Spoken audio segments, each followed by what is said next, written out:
вечора, ми з України.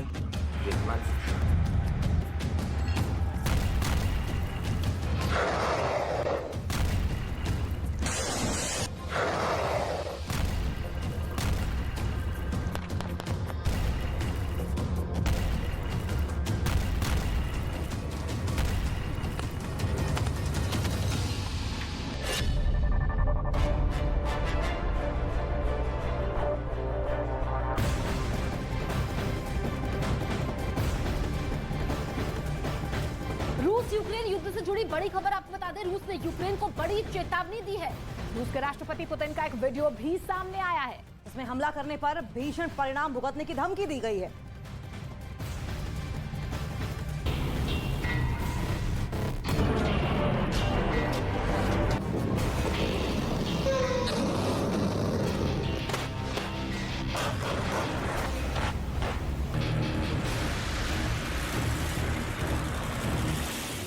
आदमी का रक्त पीने वाले आदमखोर का मुंह अब खुलने लगा है।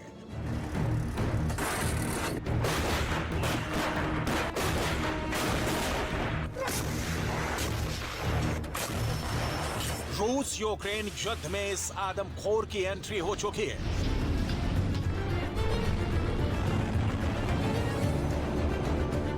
इसके पंजों से अब युद्ध का निकल पाना मुश्किल है।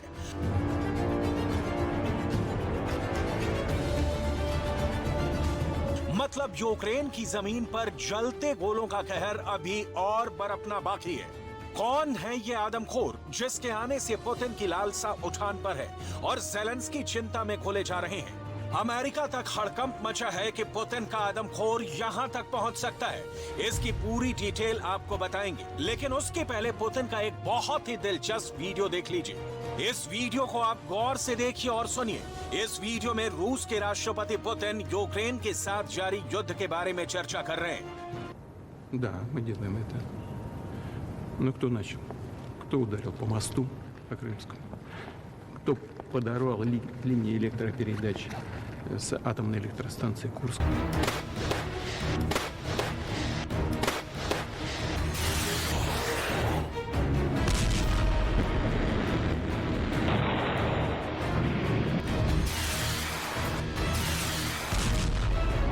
ट्विटर पर वीडियो को शेयर किया जा रहा है और पुतिन को शराब के नशे में बता रहे हैं।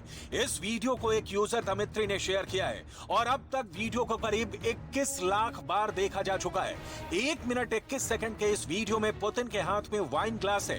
इस वीडियो की सत्यता की पुष्टि हालांकि नहीं की जा सकती है, लेकिन इस वीडियो में जो पुतिन ने कहा है उसका एक एक शब्द आपको जरूर सुनना चाहिए।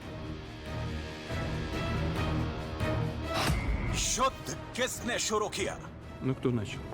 Кто ударил по мосту, по Крымскому?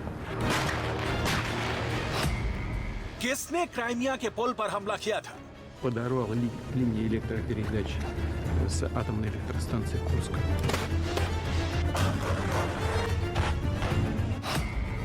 किसने कोर्स पावर प्लांट की पावर लाइंस में ब्लास्ट किया था? Кто не подает воду в Донецк? Неподача воды в миллионный город – это акт геноцида.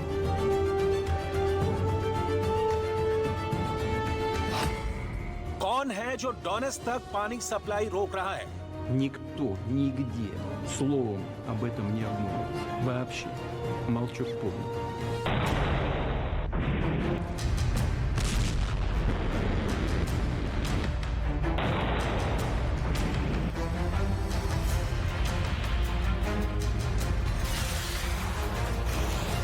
Стоит нам только пошевелиться, что-то сделать в ответ. Шум, гам, треск на всю Вселенную. Это не будет нам мешать выполнять боевые задачи. И я хочу вас поблагодарить, что вы и ваши товарищи делаете это самым достойным образом. Спасибо вам большое. еще раз поздравляю вас.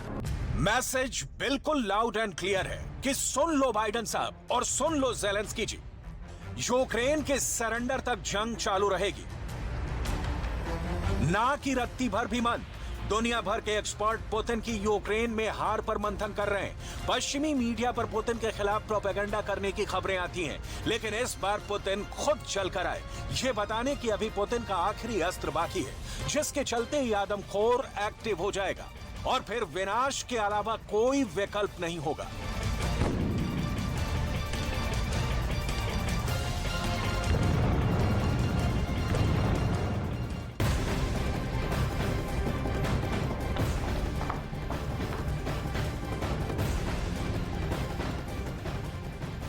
और एक और बड़ी खबर सामने आ रही है, जहां पर यूक्रेन ने रूस पर हमला बोल दिया है। जी हाँ, यूक्रेन की सेना ने रूस के टैंक को निशाना बनाया है। डोनेट्स्क में यूक्रेन ने यह हमला किया है। और रूस यूक्रेन युद्ध से जुड़ी हुई एक और बड़ी खबर आपको बता दें, रूस ने यूक्रेन के कई ठिकानों को निशाना बनाते हुए हमला किया। इस बीच यूक्रेन के कई ठिकानों को तबाह भी कर दिया गया है। रूस ने हमले का एक वीडियो भी जारी किया है।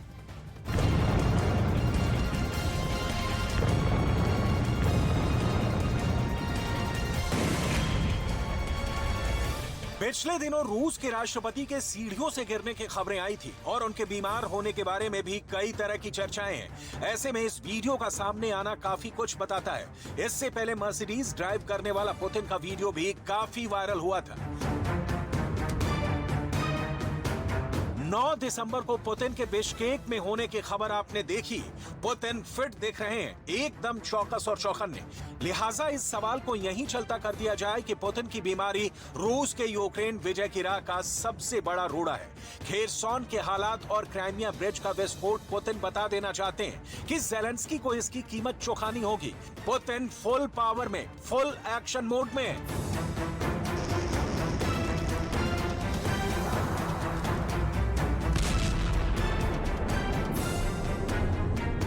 रूस के सैनिक यूक्रेन के कई इलाकों को तबाह कर चुके हैं। यूक्रेन में हजारों लोगों की जान जा चुकी है।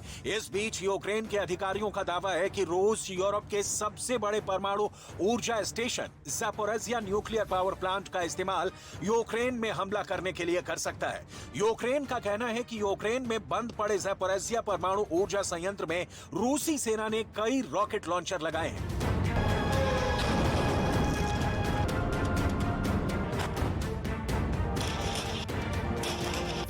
यूक्रेन की परमाणु कंपनी इंटरकॉटॉम ने एक बयान में कहा है कि पावर प्लांट पर कब्जा कर रहे रूसी सेना ने उसके 6 परमाणु रिएक्टरों में से एक के पास कई ग्रैड मल्टीपल रॉकेट लॉन्चर देखे हैं।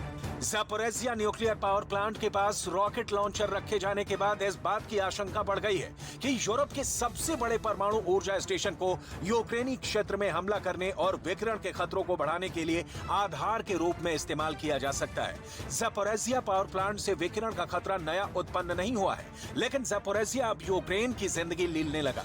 ऐसा पहली बार सामने आया है। ज़ैपोरिज़िया पावर प्लांट के पास रखे रॉकेट लॉन्चर 40 किलोमीटर तक मार करने में सक्षम है। ज़ैपोरिज़िया पावर प्लांट रूसी सेना को नीपर नदी के दूसरे तट पर हमला करने में सक्षम बना सकता है। ये प्लांट दक्षिणी यूक्रेन क्षेत्र में है, जिसे क्रेमलिन ने अवैध रूप से कब्जा कर लिया है। युद्ध के शुरुआती दिनों से ही ज़ैपोरिज़िया स्टेशन रूस के नियंत्रण में रहा है। फिलहाल प्लांट के सभी 6 रिएक्टर बंद हैं। प्लांट के रिएक्टरों को बंद कर दिया गया था क्योंकि रिएक्टरों के कूलिंग सिस्टम और दूसरे सुरक्षा सिस्टम को चलाने के लिए बाहरी बिजली के सप्लाई के लिए परिस्थितियां खराब हो गईं। यूक्रेन रूस पर आरोप लगाता रहा है कि ज़ैपोरिज़िया पावर प्लांट को पुतिन ने हथियारों का अड्डा बना दिया है। पुतिन की युद्ध वाली रॉकेट फैक्ट्री यहीं से चल रही है।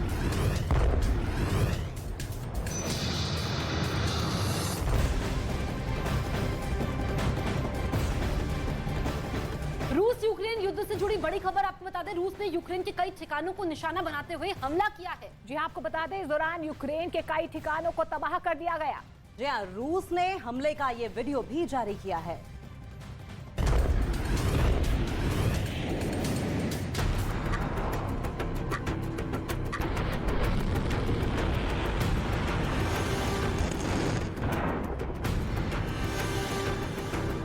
पुतिन ने साफ लहजे में कहा है कि उनका देश अमेरिका की तरह पहले परमाणु हथियार का इस्तेमाल नहीं करेगा। रूस के अत्याधुनिक हाइपरसोनिक हथियार ये सुनिश्चित करेंगे कि रूसी सेना कभी भी हमले की स्थिति में मजबूती से जवाब दे सके। पुतिन ने ऐलान किया है कि भर्ती हुए 1.5 लाख लड़ाके यूक्रेन में तैनात होने का इंतजार कर रहे हैं। रूस ने सितंबर और अक्टूबर में 3 लाख से ज्यादा रिजर्व सैनिकों को बुलाया था। पुतिन इस जंग में बहुत कुछ खो चुके हैं। पुतिन के करीब 150 कर्नल और जनरल जंग में मारे जा चुके हैं, लेकिन पुतिन के सामने लौट जाने वाला विकल्प अब खुला नहीं है। लौटने का मतलब होगा पुतिन की प्रतिष्ठा पर बट्टा। लौटने का मतलब होगा बाइडेन के सामने पुतिन के पराजय। लौटने का मतलब होगा ज़ेलेंस्की के सामने सरेंडर। लौटने का मतलब होगा पड़ोस में नाटो की मौजूदगी कबूल करना। जाहिर है पुतिन ऐसा हरगिज नहीं होने देना चाहते। ऐसे में सवाल उठता है कि पुतिन की अब नई वॉर स्ट्रेटजी क्या है। यानी रूस अपने सिद्धांत में बदलाव कर सकता है और दुश्मन को घुटने टेकने पर मजबूर करने के लिए पहले हमले की संभावना को लागू कर सकता है। पुतिन का इशारा परमाणु हमले की तरफ है। पुतिन की फौज में खूंखार जनरल कादिरोव के लड़ाके भी हैं और रूस के एलीट जांबाज और खतरनाक एलीट आर्मी भी। लेकिन 10 महीनों के बाद अब हालात ऐसे दिख रहे हैं जैसे युद्ध पुतिन के हाथों से निकला जा रहा है। पुतिन इस वक्त को पहचानते हैं और शायद एक जोरदार स्ट्राइक के पहले बयानों से परिस्थिति को भांपना चाहते हैं। मतलब जो तय है वो ये कि यूक्रेन से पुतिन तभी बाहर जाएंगे जब ज़ेलेंस्की उनके सामने सरेंडर वाले कागज पर साइन कर देंगे। अब आते हैं उस सवाल पर कि आखिर पुतिन जो हाइपरसोनिक मिसाइलें दाग चुके हैं, हजारों बम चला चुके हैं, उसके बावजूद यूक्रेन पर कब्जा नहीं कर सके, तो अब आगे क्या करेंगे? इस सवाल का जवाब आपको सबसे पहले पुतिन की बॉडी लैंग्वेज में देखने को मिलेगा। खेरसॉन की हार के बाद पुतिन लगातार सामने आ रहे हैं, बयान दे रहे हैं। डिफेंस एक्सपर्ट कह रहे हैं कि पुतिन के दिमाग में इस वक्त 4 मेन बातें चल रही हैं। पुतिन के दिमाग में क्या है? युद्ध जल्दी से जल्दी खत्म करना, उसके लिए यूक्रेन आने वाले हथियारों की खेप को रोका जाए, जो संभव नहीं दिख रहा। तीसरी बात जो पुतिन के दिमाग में है वो है बाइडेन को करारा जवाब देने की। और चौथी बात जो सबसे बड़ी और अंतिम उपाय, परमाणु बम के विस्फोट की। पुतिन के फौज की जीत की कोई गारंटी नहीं है, लेकिन गारंटी तो यूक्रेन की जीत की भी नहीं है, क्योंकि भीतरखाने ये सवाल भी अमेरिका और यूरोपीय यूनियन के देशों में उठने लगे हैं कि यूक्रेन को आखिर मदद कब तक। ज़ेलेंस्की जानते हैं कि अमेरिका या यूरोप के पास उनकी जिद को पालने के अलावा कोई विकल्प नहीं है, क्योंकि पुतिन को साधना है तो ज़ेलेंस्की इस वक्त सबसे बड़े हथियार है। ज़ेलेंस्की इसी का फायदा उठाकर यूक्रेन को आग की होली खेलने के लिए छोड़ चुके हैं।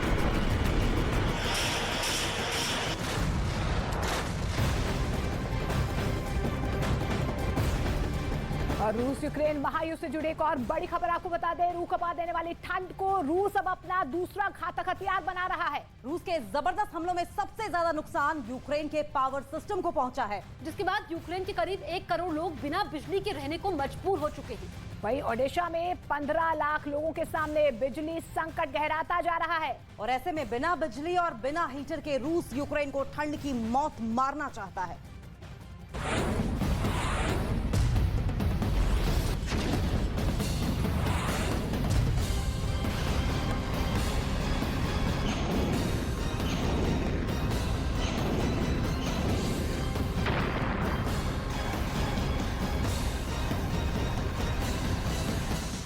रूस के यूक्रेन पर ताबड़तोड़ हमले जारी हैं।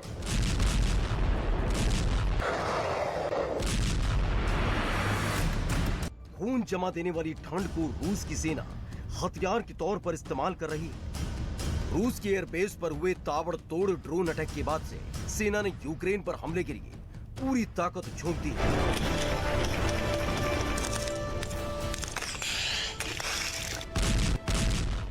पिछले कुछ दिनों में रूस की हर मिसाइल का टारगेट यूक्रेन का बिजली घर रहा। किलर मिसाइल ने यूक्रेन के बिजली घर पर कहर ढा दिया।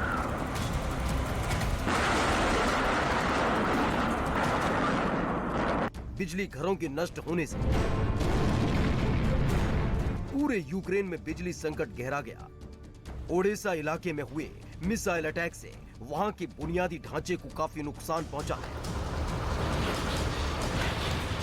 Після нічного удару іранськими дронами, Одеса та інші міста і села регіону у темряві. Станом на цей час більш ніж 1,5 мільйона людей на Одещині без світла. Підключене лише критична інфраструктура і настільки, наскільки є можливість постачання електрики. Загалом російські терористи використали проти Одещини 15 шахедів. सर्दी का मौसम, भीषण बर्फबारी और रूस के हमले यूक्रेन की परेशानी बढ़ाए हुए हैं। बिजली घरों के तबाह होने से कई इलाके अंधेरे में डूबे हैं।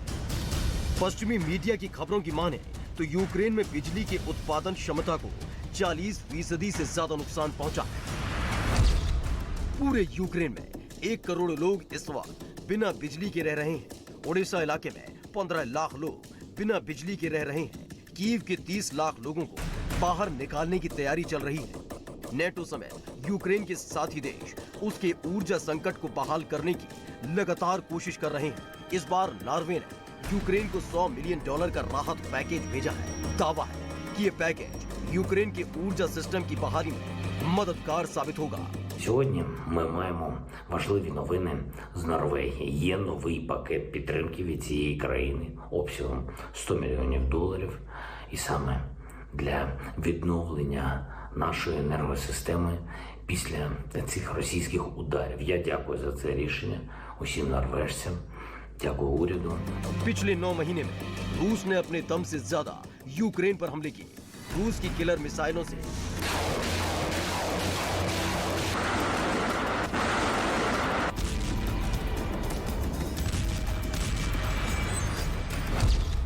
यूक्रेन में हजारों घर तबाह हो चुके हैं। कई शहरों में बिजली आपूर्ति ठप है। ठंड में बिना छत के टेंट लगाकर रह रहे हैं। ड्रोन अटैक में पानी की सप्लाई रुक गई है। बंकरों में पानी और इमरजेंसी दवा खत्म हो चुकी है। अब यूक्रेन के सामने इस वक्त अपने ऊर्जा सिस्टम की बहाली सबसे बड़ी चुनौती है, जिसे ज़ेलेंस्की अपनी कमजोरी नहीं बनने देंगे और हर हाल में जल्द से जल्द दुरुस्त करने की कोशिश करेंगे।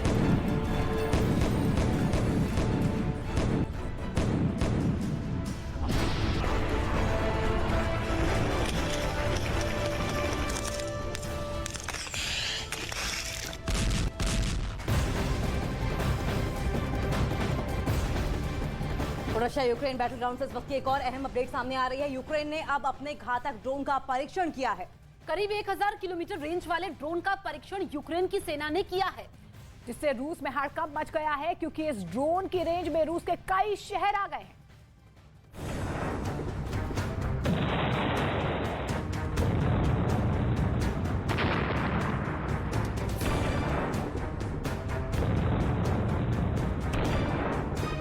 यूक्रेन पर हमला करने के बाद पुतिन ने ये कभी नहीं सोचा होगा कि ये जंग इतने दिन तक टिकेगी।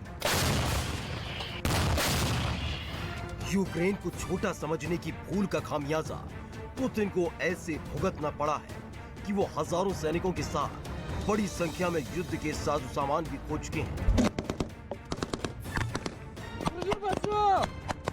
साथ ही यूक्रेन पर कब्जा किए हुए इलाके भी हाथ से निकल चुके हैं। हालात तो ऐसे बन गए कि पुतिन को खुद ही हमले का खौफ सताने लगा है, क्योंकि अब उनके घर में घुसकर हमला होने लगा है। बीते दिनों रूस के अहम एयरबेस पर बड़ा हमला हुआ, जिसके बाद रूस की सेना के बड़े अफसर डरे हुए हैं कि जिस ड्रोन से हमले हुए उसकी रेंज 1000 किलोमीटर से ज्यादा है। और खास बात यह है कि रूस के एयर डिफेंस सिस्टम भी इन्हें पकड़ नहीं पाए। रूस पर होने वाला है बड़ा हमला। पुतिन के ठिकानों पर बरसेगा बारूद। अब पलटवार नहीं, वार करेंगे ज़ेलेंस्की। युद्ध में अब तक वार पलटवार करने वाले ज़ेलेंस्की सीधे जंग लड़ने को बेताब है। अब वो पुतिन के हमलों का जवाब नहीं, बल्कि रूस पर सीधा हमला करने की प्लानिंग में है। इसके लिए ज़ेलेंस्की की तरफ से तैयारी भी बड़ी की गई। बीते दिनों में यूक्रेन में ऐसे ऐसे ड्रोन विकसित किए गए हैं जिनकी जद में रूस के कई इलाके शामिल हैं। यानी इस ड्रोन की वजह से ज़ेलेंस्की रूस के अंदर तबाही मचाने की ताकत रखते हैं। किया गया है। В декабре текущего года киевским режимом в целях выведения из строя российских самолетов дальней авиации были совершены попытки нанесения ударов реактивными беспилотными летательными аппаратами советского производства по военным аэродромам Дягилева в Рязанской области и Энгель в Саратовской области. वहीं रक्षा विशेषज्ञों का कहना है कि अगर यूक्रेन घातक ड्रोन बना रहा है तो उससे उसकी ताकत मजबूत हो रही है। इसके साथ ही यूक्रेन ने रूस के उस ईरानी ड्रोन को भी मार गिराने में कामयाबी पा ली है, जिससे पुतिन के सैनिक यूक्रेन में तबाही मचा रही थी। यानी धीरे धीरे ज़ेलेंस्की की सेना मजबूत हो रही है। ऊपर से उसे अमेरिका समेत नेटो देशों से पूरी मदद भी मिल रही है, जिसके बाद वो रूस से लोहा लेने में सक्षम हो चुका है। वहीं अगर रूस पर हमला हुआ तो पुतिन भी चुप नहीं बैठेंगे, क्योंकि वो धमकी दे चुके हैं कि अगर रूस पर हमले हुए तो वो हाइपरसोनिक मिसाइल दागने से गुरेज नहीं करेंगे, वो परमाणु हमले भी कर सकते हैं। यानी युद्ध अब खतरनाक मोड़ पर आ खड़ा हुआ है, जिसके बाद विश्व युद्ध की आहट साफ सुनाई देने लगी है।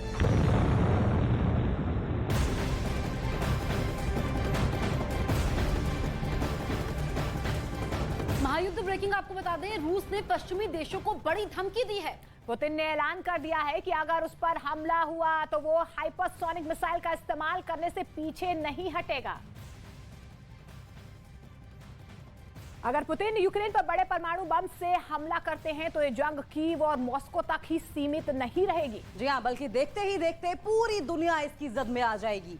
यूक्रेन तो तबाह होगा ही, परमाणु हमले की आंच नेटो देशों तक भी पहुंचेगी और ऐसे में परमाणु युद्ध में कूदना अमेरिका की मजबूरी बन जाएगी, जिसका सीधा मतलब होगा तीसरा विश्व युद्ध।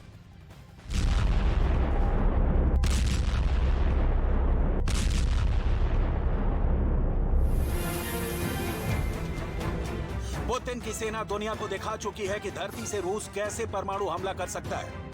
हवा में रूस के न्यूक्लियर बॉम्बर कैसे परमाणु बम गिराएंगे।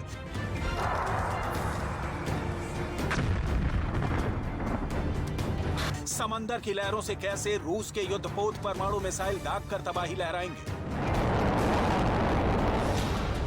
समंदर के अंदर मौजूद परमाणु पनडुब्बी से रूस की सेना कैसे न्यूक्लियर अटैक कर सकती है। अगर पुतिन यूक्रेन पर बड़े परमाणु बम से हमला करते हैं तो ये जंग कीव और मॉस्को तक ही सीमित नहीं रहेगी। यूक्रेन तो तबाह हो गए, परमाणु हमले की आंच नेटो देशों तक पहुंचेगी। परमाणु हमले के जवाब में नेटो को एक्शन में आना होगा। ऐसे में परमाणु युद्ध में कूदना अमेरिका की मजबूरी बन जाएगी, जिसका सीधा मतलब होगा तीसरा विश्व युद्ध।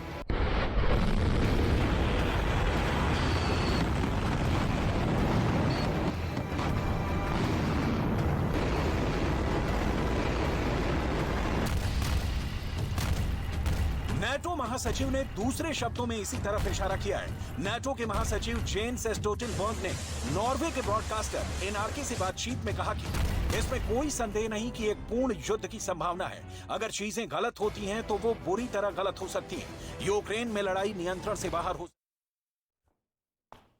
और प्रधानमंत्री नरेंद्र मोदी की तस्वीरें आपकी टीवी स्क्रीन पर आप देख पा रहे हैं, किस तरीके से नागपुर में वो मौजूद है और लोगों को संबोधित करने वाले हैं। आपसे थोड़ी देर पहले उन्होंने एम्स का उद्घाटन किया था, जिसका शिलान्यास उन्होंने ही 2017 में किया था, लेकिन उससे पहले उन्होंने समृद्धि महामार्ग का उद्घाटन भी किया था। और आपको बता दें कि नागपुर से शिरडी तक का ये चरण पूरा किया जा चुका है और इस वक्त वो तस्वीरें, जबकि प्रधानमंत्री के कर कमलों द्वारा ये उद्घाटन किया गया। आपको बता दें तड़के सुबह ही प्रधानमंत्री नरेंद्र मोदी नागपुर पहुंचे थे और हर उद्घाटन के समय, चाहे वो मेट्रो प्रथम चरण के मेट्रो का लॉन्च हो या फिर दूसरे चरण का उद्घाटन हो, प्रधानमंत्री के साथ मुख्यमंत्री एकनाथ शिंदे, डिप्टी सीएम देवेंद्र फडणवीस और राज्यपाल भगत सिंह कोश्यारी भी मौजूद रहे हैं। 75,000 करोड़ की सौगात पीएम नागपुर की जनता को देने वाले हैं। तो पीएम मोदी ने महाराष्ट्र को कई सौगातें दी हैं। नागपुर एम्स और मेट्रो का उद्घाटन भी किया, वंदे भारत ट्रेन को हरी झंडी भी दिखाई। उसके बाद महाराष्ट्र समृद्धि महामार्ग का उद्घाटन किया और ये तस्वीरें हम आपको दिखा रहे हैं, जहां पर अब इंतजार पीएम मोदी के संबोधन का हो रहा है, क्योंकि वहां पर भीड़ भी काफी ज्यादा है और 75,000 करोड़ की जो सौगात मिली है, इससे लोगों को काफी फायदा होने वाला है। और ये तस्वीरें हम आपको दिखा रहे हैं। कार्यक्रम में महाराष्ट्र के मुख्यमंत्री एकनाथ शिंदे मौजूद हैं। इससे पहले हमने पीएम मोदी का अलग अंदाज भी देखा जब वो ढोल बजाते हुए नजर आए।